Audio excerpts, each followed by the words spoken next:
Oh, ladies and gentlemen, to make it right, we are ready for the second part, and it's Peter Friedrichs from Infineon who will start with his presentation.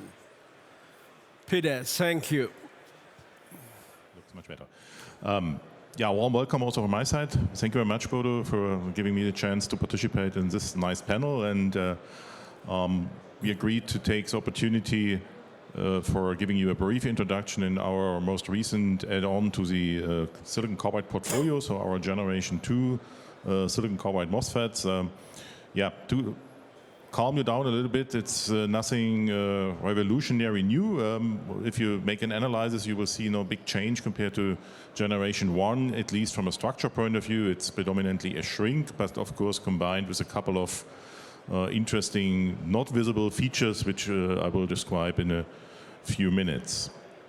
Related to this new generation, we also expanded our portfolio. So there is especially one thing which is pretty interesting for the community, because we are going to add now to our portfolio also 400 volt silicon carbide MOSFETs, so something what was ruled out a couple of years ago. The major reason here is that there are new applications coming up which come also with new requirements, and in the discussion with our lead customers we figured out that here a 400 volt silicon carbide MOSFET is actually a perfect match, and yeah, we really look forward to the hopefully big success of this technology. Coming now to a few more details about Gen 2, what is different compared to Generation 1. First of all, due to the shrink, we can offer a higher power handling capability for a given die size. We also further improved our .xt assembly technology, which is now completely integrated and implemented in every discrete component, and compared to Generation 1, the thermal performance could be improved by further around about 12%. Also the ROHM ratings now we can offer in a single die are pretty attractive. It's below 8 milliohm in such an D square pack, as you can see here, so that gives you roughly a power handling capability for a single device, which is around 50 kilowatt. Gate voltage, very important topic in the discussion about silicon carbide MOSFETs, now fully available between -10 and +23, no restrictions, so you can use it as you want. We also integrated our overload capability, about 100 hours for 200 degrees C, which gives you the opportunity to make a little bit more squeezed design. And avalanche robustness is also an integral feature of all the Gen 2 components. Short circuit rating is also something we kept as a specification, so it will be in this case 2 microseconds, and the whole story of reliability, since we are not moving away from the basic concept, we believe we can maintain the very nice situation we already achieved with Generation 1, and this is also reflected here in the field failure rates. We are very happy to see that the field failure rates in silicon carbide even outperform. There's a pretty good situation we have with silicon, so this is based on a pretty decent number of devices in the field, discretes and modules. So again, it's from our point of view a proof point that silicon carbide MOSFETs in general, and in particular also trench MOSFETs, definitely are a highly reliable concept. On top of reliability, of course, performance is important. We looked into figures of merit which are relevant for the different operating modes of SiC MOSFETs, soft switching, hard switching, partial load, which is also relevant for many applications, plus traditional figures of merit for MOSFETs. And we are happy to see that this is a very versatile technology, which actually under very different operating modes gives the users opportunity to have really outstanding technical performance. Yeah, the chip always needs a good package around, therefore also the package technology is in focus for us at Infineon. I already mentioned we roll out .xt as a powerful assembly technology with attractive RTH and very high cycling stability, 100% to each and every product. You see a very familiar packages. What will follow now in the second wave is a couple of top-side cooled solutions. The top-side cooled solutions, we believe, is a very nice approach to tackle the problems we see in general with SMD packages versus through-hole. So taking a closer look, through-hole packages typically are very good in the thermal performance, but from a handling point of view, pretty demanding, a lot of manual steps, a low pin count, relatively high strain inductance, so not a very good fit for SiC. On the other hand, the SMD package has the option of automated assembly, very good low strain inductance, but limited thermal performance, and that is basically now what we are able to improve as a topside cooled device. This QD pack here has exactly the same thermal performance like a TO247, but of course brings you all the advantages of the SMD package. And if you go then one step further, for instance in this demonstrator for a motor drive, originally you had 6 individual switches here which need a separate IMS board here. On top of that is a control board with a topside cooled half-bridge configuration, which is also a part of the portfolio. You can significantly simplify everything, so you eliminate one complete board. Due to the much better RTH also you get a lot of performance advantages. So this is in a nutshell a short introduction into Generation 2. Of course, if you're interested in more details, feel free to step by at our booth. And with that, thank you very much again, Bodo. And thank you, Peter. To Guy Moxey from Wolfspeed.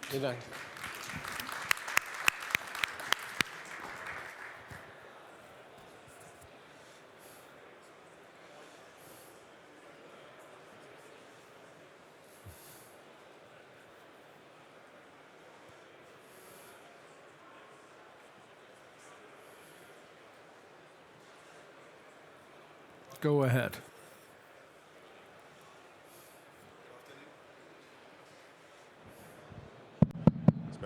Good afternoon, ladies and gentlemen. Guy Moxey from Wolfspeed Power. And I'm going to start this being a little bit different. Being in silicon carbide, and I think my colleagues all down here will agree, it's like you're a professional surfer. And that sounds very strange. And obviously, I am not a professional surfer. But we're out there on the board in the ocean waiting for these huge waves of opportunity to come our way. We're looking for those next waves. When you look back a decade, the first wave was power supply. The next wave came along being renewables. The next wave came along being BEVs on-road. The next wave comes along charging those BEVs. So what I'm going to share with you now is what we think is the next wave. And we're not talking little waves. And we're not talking waves that crash down on the beach and disappear, because every one of these waves is still continuing onwards and onwards. So I think you can get the comparison about being a surfer, because the next big wave is industrial e-mobility. We all know about e-mobility for cars and passenger vehicles on the road. Let's transport that into e-mobility for off-road, in the sky, and on the water. And why are we excited about this? For a start off, CO2. There's more emissions come from off-road, sky, and water than there is on the road. And there's so much attention focused on the road that off the road is being neglected. And this is not tomorrow, this is today. Okay, so if we're going to make a difference in CO2, we've got to focus off-road, in the sky, and in the water. We're talking this type of applications. It's not space age. We have e-tractors in fields today. Next year in Japan, 4 eVTOLs are going to be flying for 6 months in the World Trade Expo, carrying people. Not just doing demos, carrying people. All of this is silicon carbide. And the good news about this, we all think that it's an expensive product to buy. An e-tractor is a big piece of equipment. An e-boat is a big piece of equipment. Yes, it is. The CapEx is pretty significant. The OpEx is the important bit. It's 2/3 of its lifetime cost. So if you're going to invest, silicon carbide covers the OpEx. You think of a piece of mining, an e-mining truck, it's got to last 20 years, and it's 2 megawatts. This is a massive, this is the next wave. Let's not forget, yes, we know from the automotive world, the inverter and the OBC. When you look at off-road in the sky and in the water, you've got a myriad of power electronics, not just the drive. And by the way, the drive can scale from hundreds of kilowatts to megawatts. We're hanging, in some cases, off 1,500 volt DC rails. So we need silicon carbide to supply all of this area. This is a much broader spectrum than just cars. Then we have HVAC. There's a water-cooled loop circulating around. And yes, silicon carbide is 2% more efficient, and it's 13 kilowatt. It doesn't sound a lot, but when you're battery powered, every watt is sacred. And a mere 40 yards over there is a 13 kilowatt demonstration for an HVAC system. If it's fuel cell, it doesn't have to be battery powered, it can be fuel cell. You got the PEM membrane, you got the DC to DC boost and buck circuit, all silicon carbide. You can get the picture of this next wave. When you look at BOM content in a e-mining truck, it's $20,000, $40,000, $50,000. It's more than the cost of a BEV. So this is why this is so exciting. And more importantly, let's look at the differences. Think of those eVTOLs flying next year in Japan. It's weight. It's all about power density, not just raw efficiency. We know from the automotive world, with 30 to 70% lower loss than silicon. Now that sounds very exciting. That transpires to 5 to 10% more efficient. But when you look at weight and power density, 56% less weight. A typical 4-rotor eVTOL has 8 inverters because of redundancy. Think of the weight when you're half the weight. Think of the, excuse me, think of the power density. You might not be struggling in an e-mining truck, but certainly in an eVTOL you are. So this is where the different value propositions of silicon carbide come in. It's not just about we're more efficient. It's weight, it's power density, it's system efficiency. To capitalize on this, you need the product portfolio, because just a handful of discretes or 2 or 3 modules covers automotive. It doesn't cover where we need to be. So we as an industry, as a supply industry, need to start stepping up to capitalize on it. Right down from your 2 kilowatt, 3 kilowatt DC to DC, you still need climate control. You still need 12 volts and 48 volts. Going through to your typical fuel cell PEM membrane, 50, 60 kilowatt with Wolfpack. If you're looking at eVTOLs, conventional packaging is too heavy. Even a few grams, times 3 of them, 3 half bridges, times 12 inverters, 8 inverters, all adds up. Optimization, ladies and gentlemen, is the key. Right through to megawatts hanging off 1,500 volts. Scale and scalability. So all I wanted to do was share with you our excitement around what we believe is the next wave. And it's a big wave, and it's a wave that's going to last at least a decade, maybe 2. So thank you for your time. Thank you, Guy. Aly Mashaly is our next speaker from ROHM.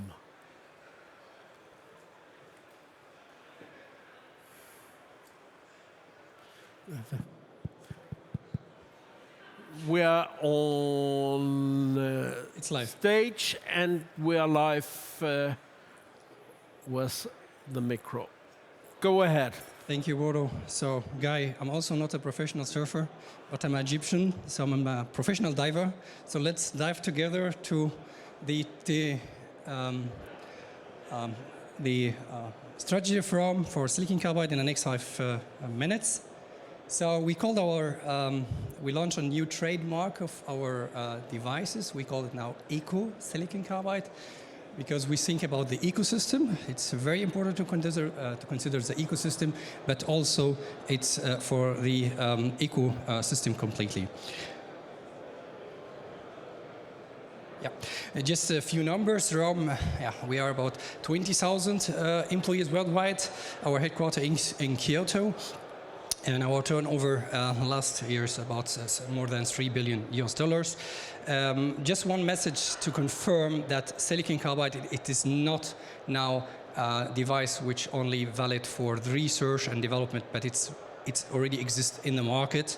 So we have very strong opportunity funnel, more than $7 billion expected in the year of 28, and we have confirmed design win of more than 130 design wins worldwide, with expecting sales in $1.5 billion in the year of 27. And here the breakdown worldwide, that also Europe will get the big share from ROHM business afterwards. Technology-wise, we already launched our fourth generation. We work heavily in the next generation, and here is the target specification of the next generation from silicon carbide, the fifth generation. And here, we specified this target of reduction of 30% at higher temperature, not at room temperature, with wider voltage range, but with wider GS rating. And the plan is to release this product in the year of 25. And much more important is also here that about the 8-inch. So if you go to our booth, you can see the substrate of 8-inch, but also we introduce the device 8-inch, and the plan is to bring this to the mass production already end of this year based on the fourth generation, and in the fifth generation will be completely based on 8-inch. So this is the on the device level.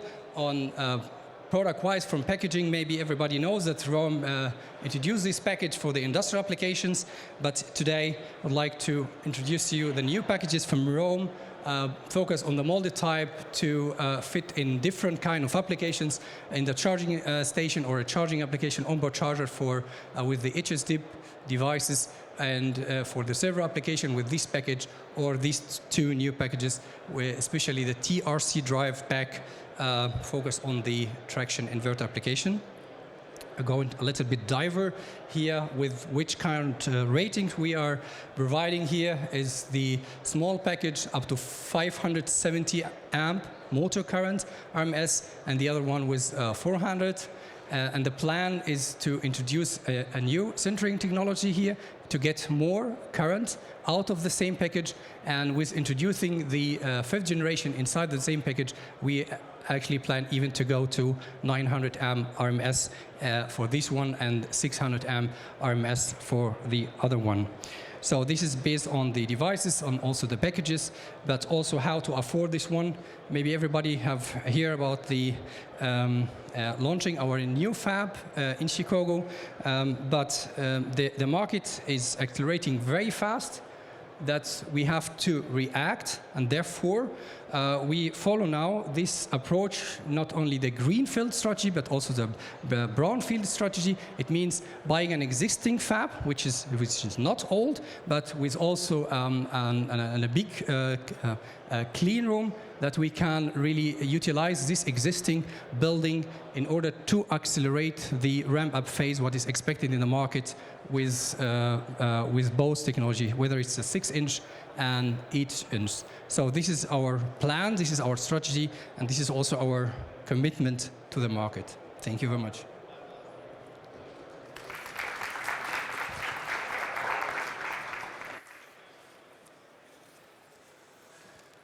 Thank you.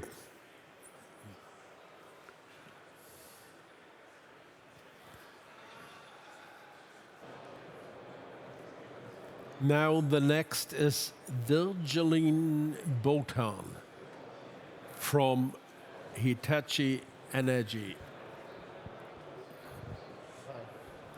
Skip.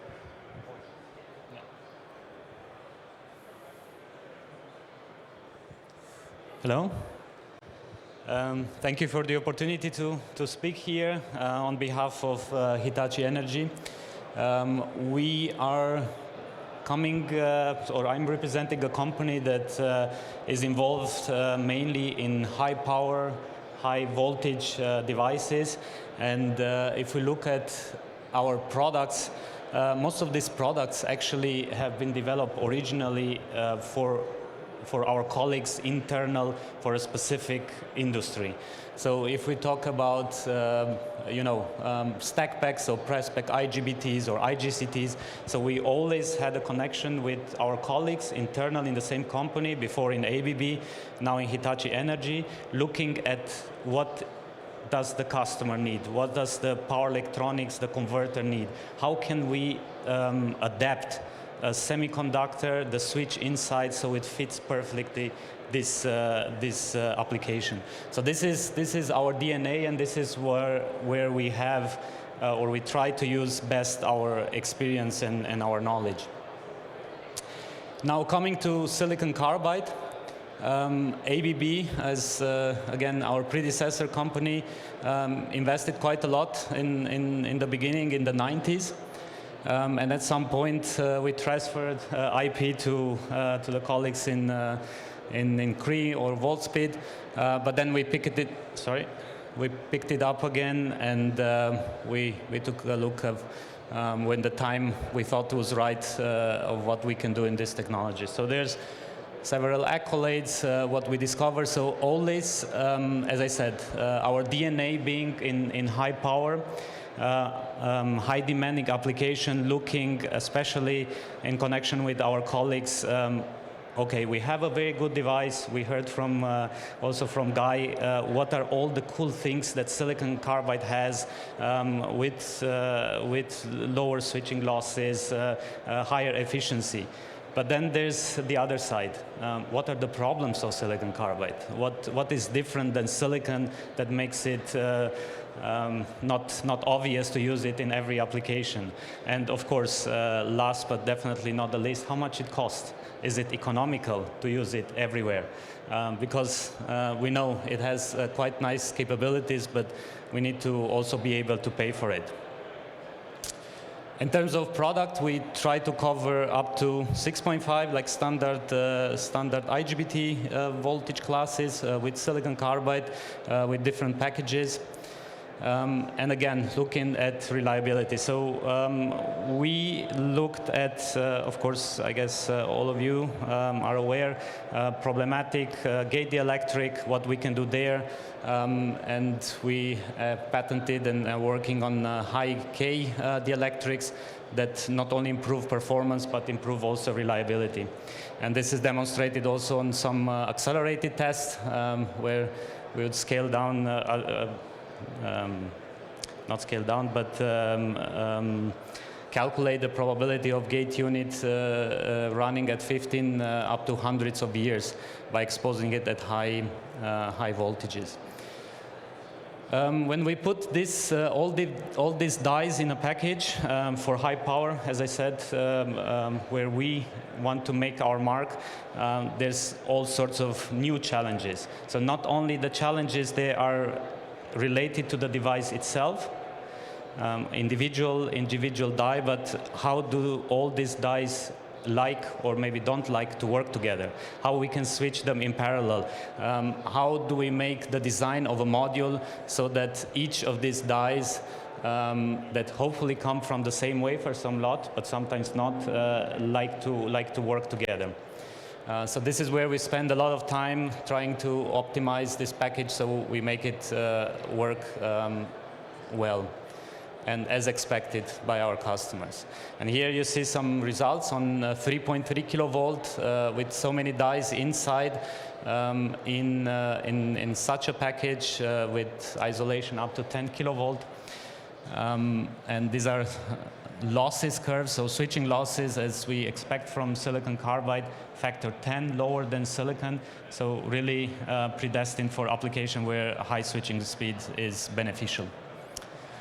I said it in the beginning, one of the obvious arguments, the list I'm confronted with, why not everybody is using silicon carbide?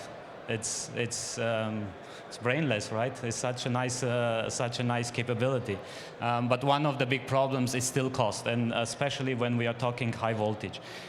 So here you see a simulation of current output versus frequency for different number of dies.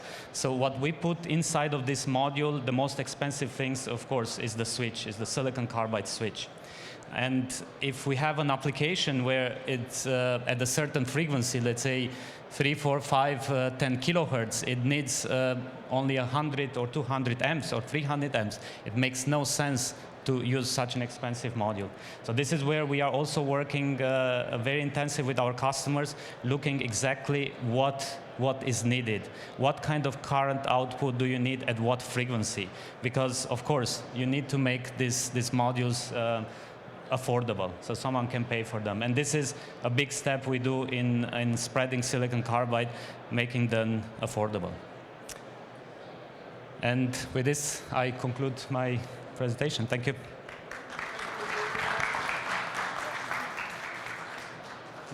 Kevin, it's your turn.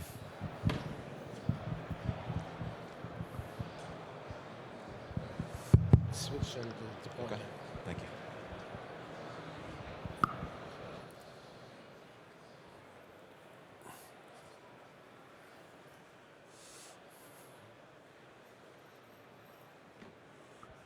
Okay, thank you very much, Bodo and Holger, for the opportunity. I always enjoy being on the panel here at PCIM, so thank you very much again.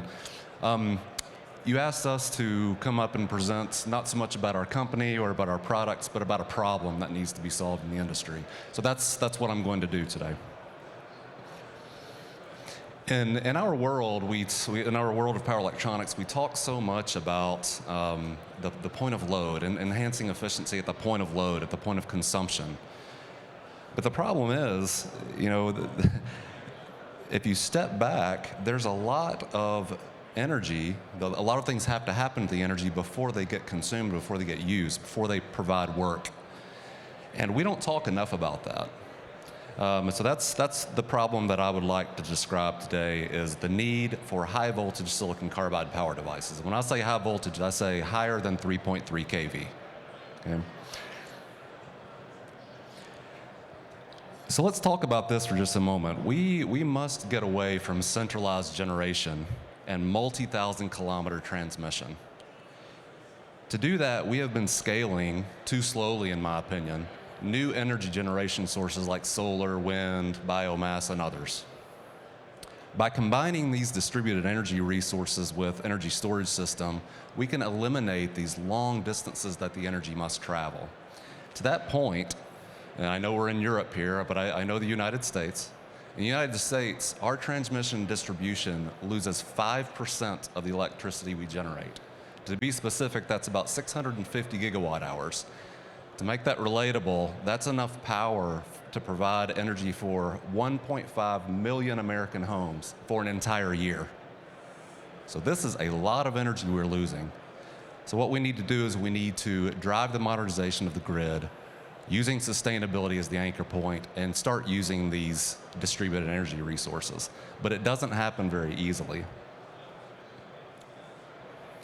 The problem becomes even more severe when we look at the energy demands that are coming with this macro trend of the electrification of everything. Sticking with US data, in 2021, we consumed about 4,000 terawatt hours of electricity. Looking at just two new sources of data, the first is data center. We've hearing a lot lately about artificial intelligence and the amount of power this is going to require. I wasn't able to find data out to 2050 like it was for EV charging, but still, the fact that data center is going to add another 300 terawatt hours of energy demand just in the next 5 years is staggering. And then we have the biggie with EV charging. That is projected by the International Energy Agency to add 50% more demand than what the US consumed in 2021 by 2050. The grid is going to collapse if we don't address this.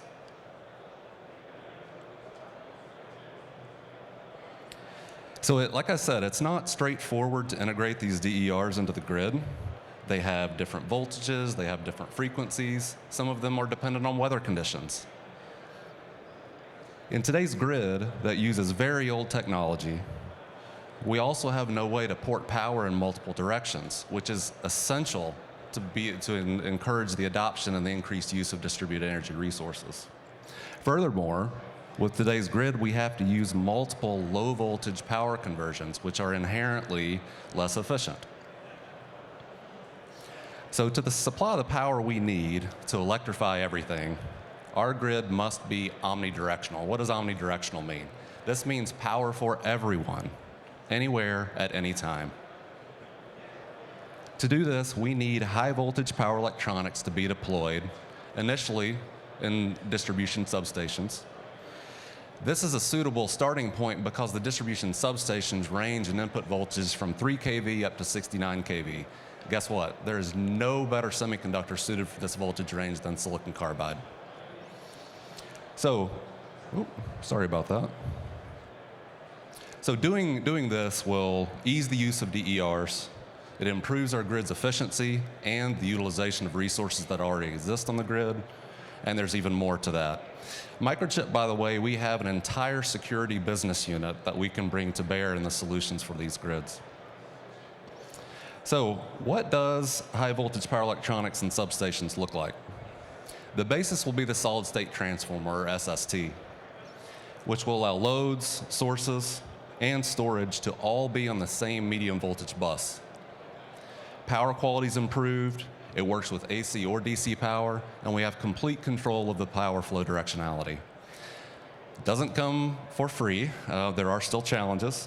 We still need to get the right devices developed with the right cost and proven reliability. And as I said at the top of the talk, I mean higher than 3.3 kV. So this is going to come with challenges of how do we get thick epi to be reliable, have low enough defects. The processing of thick epi wafers could provide some challenges in the fab, but we have to start knocking down these roadblocks. So this chart that I'll show on the right shows why we need to go to higher voltage. So this describes the number of half-bridge cells that are required in an SST that's rated at 35 kV input voltage. So if you look here, where's my laser pointer?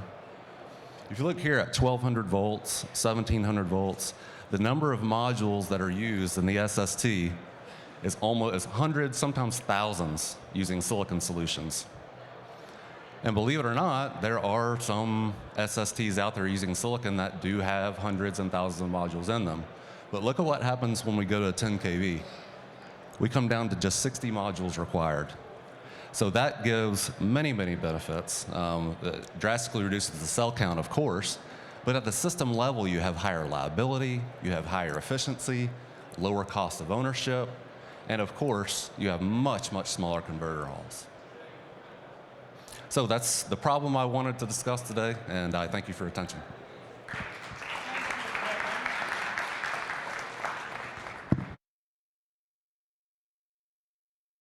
Now we have Richard from Alpha and Omega.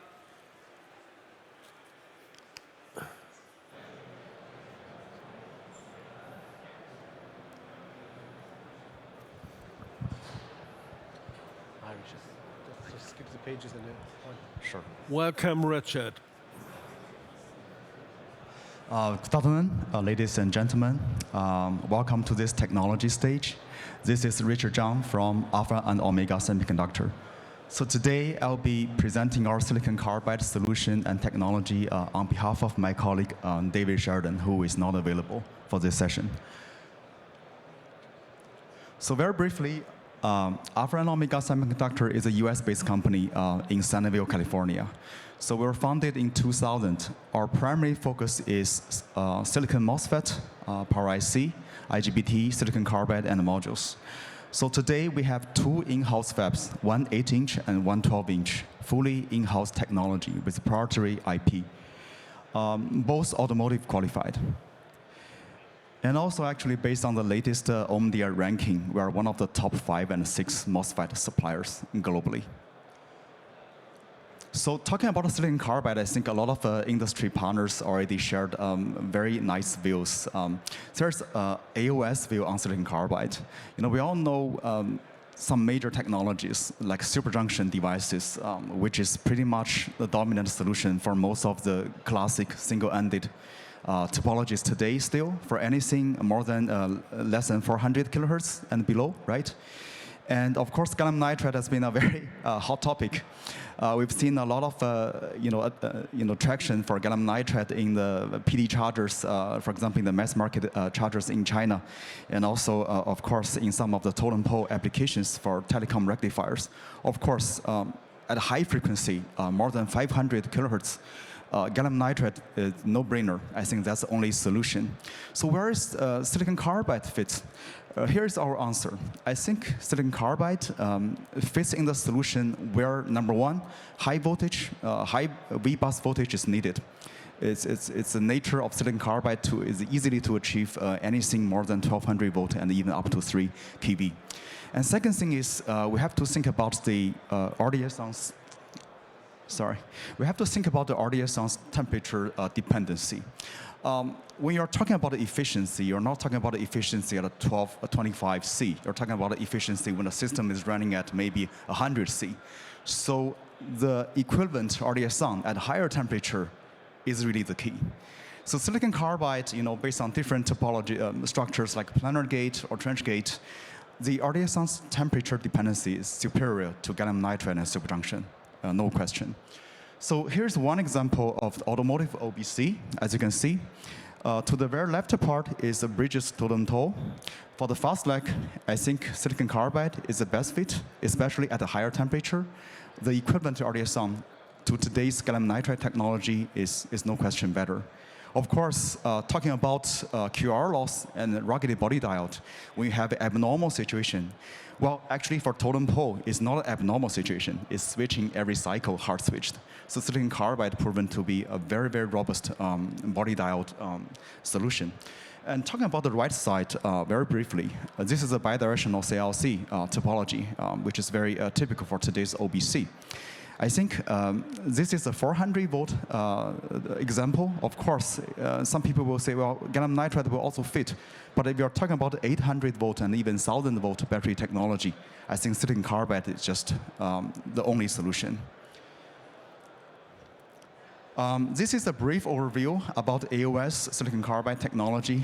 So actually, we are still sticking to planar gate technology. So I know a lot of choices in the market today already going to trench, but let me explain why we're sticking to planar gate technology. We all know that the contribution of the RDS of planar gate technology is a big portion is a channel, right, versus drift region. We all know that. So the beauty of the part of the channel is it has a negative temperature coefficient. So this is why our planar gate-based technology has the best RDS temperature dependency versus a lot of trench-based technology. On the other hand, as you can see, well, compared to some of the trench technology, well, the short circuit capability were not the best, but we fine-tuned our technology to make sure among the planar gate technology, we have the best short circuit capability. I will show you more details in the next few pages. This is a benchmark based on the 11 kilowatt onboard charger evaluation board we did by our AE team. As you can see, at mid-load situation, actually, our efficiency is better thanks to our superior E-on and E-off performance. And again, we optimize our devices with the best QR because for power supplies, for motor drives, QR and body diode is really key in terms of efficiency and reliability. And also, as I mentioned, actually, there's no too much magic actually making the short circuit capability stronger. One reason is because I think we make the best trade-off of the saturation current and short circuit capability.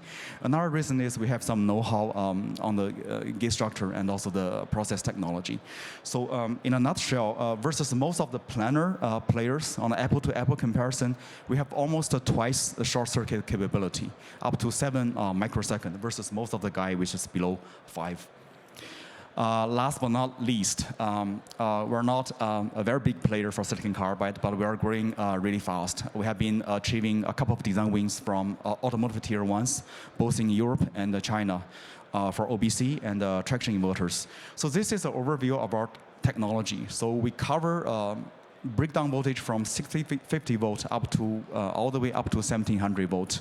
You know, from everything OBC, DC-DC, traction inverter. For auxiliary power, of course, you have a higher V-bus voltage. We also cover some of the major, I would say, high runner packages like TL247, 3-pin, 4-pin, D2 pack, 7-pin. Of course, there's one thing to mention. We have a GT pack, which is pretty much a Galvin version, top cooling tow version. So this package has the beauty of you can remove the thermal vias and use the top heatsink to reduce the overall system cost. And last thing is we have this nice half-range module which can support up to 100 amperes and even higher current rating for automotive applications. Thanks for your attention. For any questions, please go to our booth and feel free to reach out to me and David for further discussions. Thank you so much. Thank you, Richard.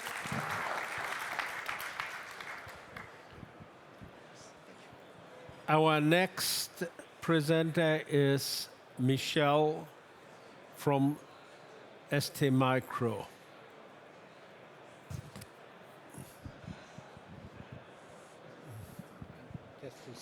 Thank you. Thank you. In effect, my name is Mechele. In Italian, is Mechele. Thank you very much. Good morning to everybody. Ladies and gentlemen, thank you for Bodo for allowing me to show something about the silicon carbide MOSFET. I must tell you that I started such a wonderful journey from the very beginning. I am based in Catania, south of Italy, which is the headquarters for silicon carbide MOSFET campus. We did an announcement some days ago. I wanted to underline silicon carbide MOSFET, the key marketing driving adoption. What my colleague from Wolfspeed said is correct. When I started 10 years ago, the key application was the solar inverter. Market changed suddenly.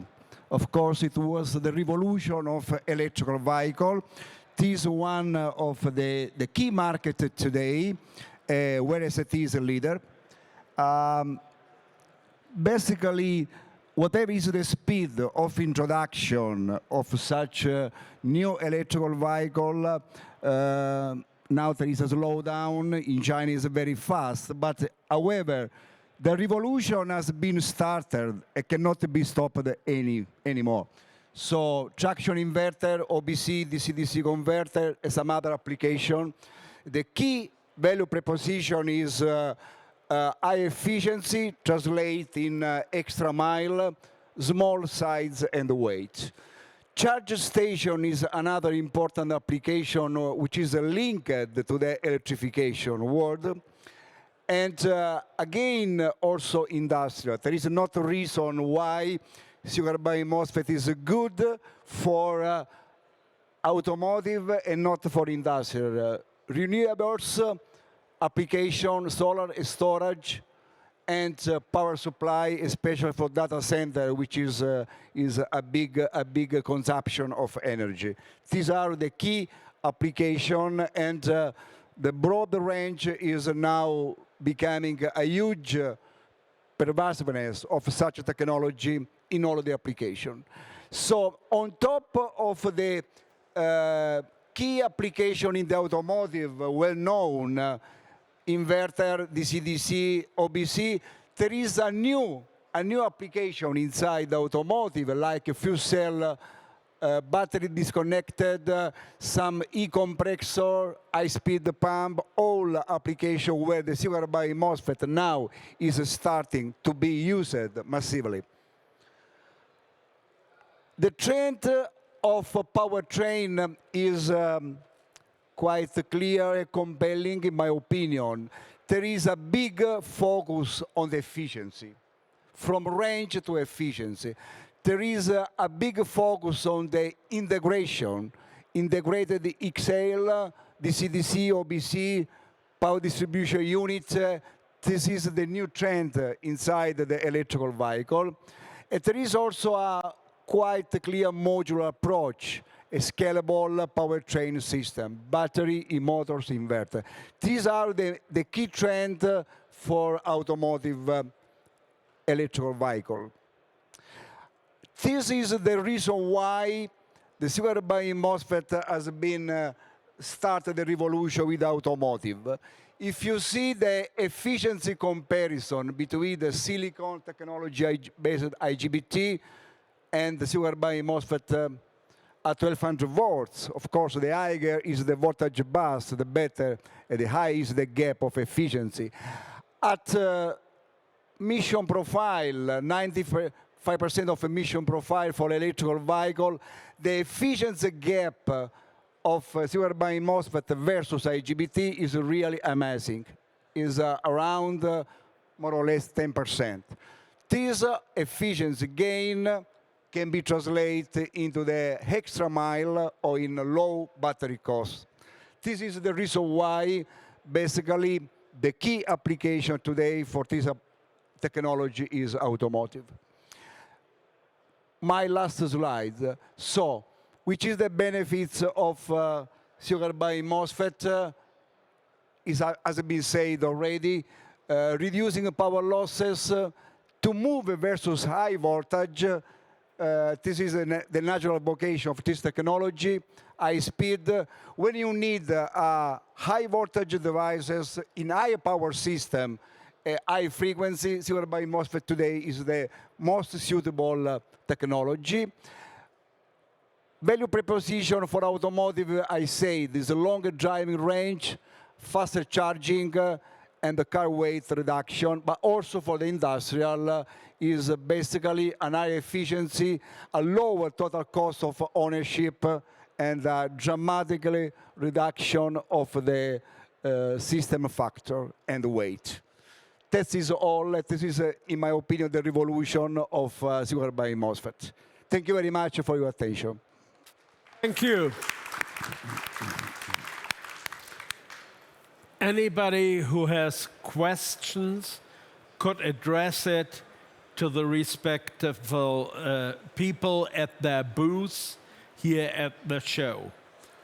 I also want to recommend to drop your business card if you want to receive my magazine on a permanent monthly base for free.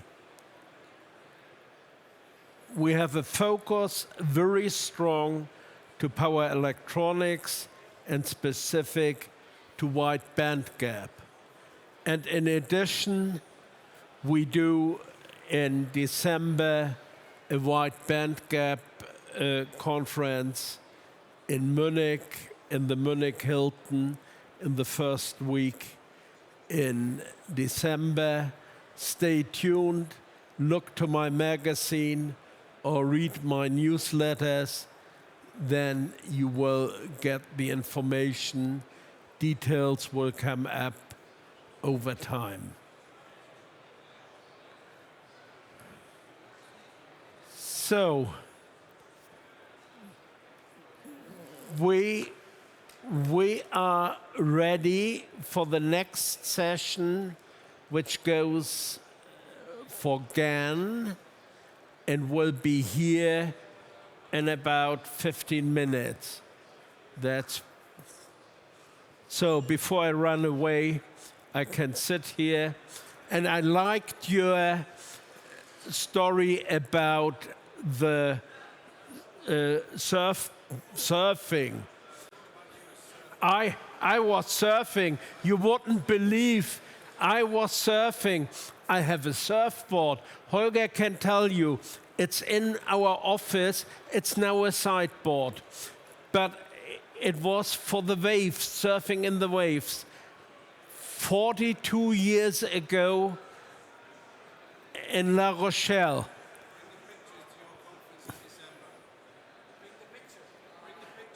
I have to go in my archive to find the pictures. But the crazy thing, you learn it everything the hard way. The waves on Ile de Oloron were perfect for surfing. But the only thing, that time, nobody really had these surfboards. So we had to drive to La Rochelle. There was one shop where we could buy them. And I have a Cooper surfboard, which is a very stylish by now. You wax it and put it into the sand. Then it's like grinding sandpaper. And you swim on the board into the wave, and you do it all day. And you know what happened at the end of the day?